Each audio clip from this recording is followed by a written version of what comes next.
ሰላም የተከበራችሁና የተወደዳችሁ ወንድሞቼና እህቶቼ በያላችሁበት ሁሉ የጌታ ሰላምና ጸጋ ይብዛላችሁ። እንደምን ናችሁ?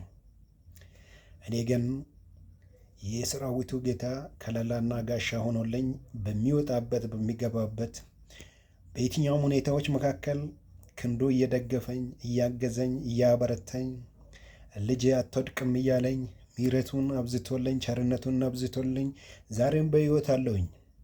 ዛሬ በሕይወት የመቆሜ የመውጣት የመግባት ምክንያቱ ከእውቀቴ ከጥበቤ ከተለያዩ ነገር የተነሳ ሳይሆን ከምሕረቱና ከቸርነቱ የተነሳ ነው።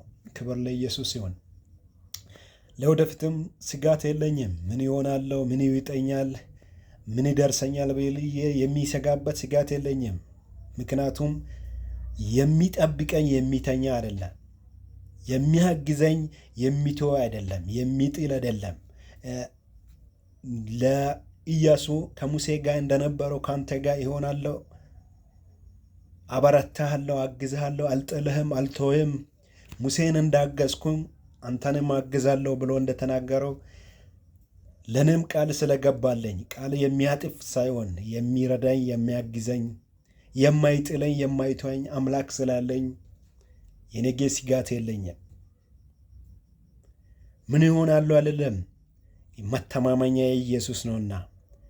ምን ይደርሰኛል አልልም፣ የሚያግዘኝ የሰራዊቱ ጌታ ነውና። ምን ይደርሰኛል አልልም፣ በሁኔታዎች መካከል ሁሉ አቅምና ጉልበት የሚሆንልኝ ጌታ ከጎኔ ነውና። ስለዚህ ስጋቴ ተወግደዋል፣ ፍርሃቴ ተወግደዋል። በቀንም ሆነ በሌሊት በየሰከንዱም ሆነ በየቅጽበቱ የሰራዊቱን ጌታ እየተማመንኩ የሚኖር ሰው ነኝ። ስለዚህ በያላችሁበት ሁሉ የጌታን ኃይል እየተማመናችሁ እንድትኖሩ የጌታ ጸጋና ሰላም ይብዛላችሁ። ሻሎም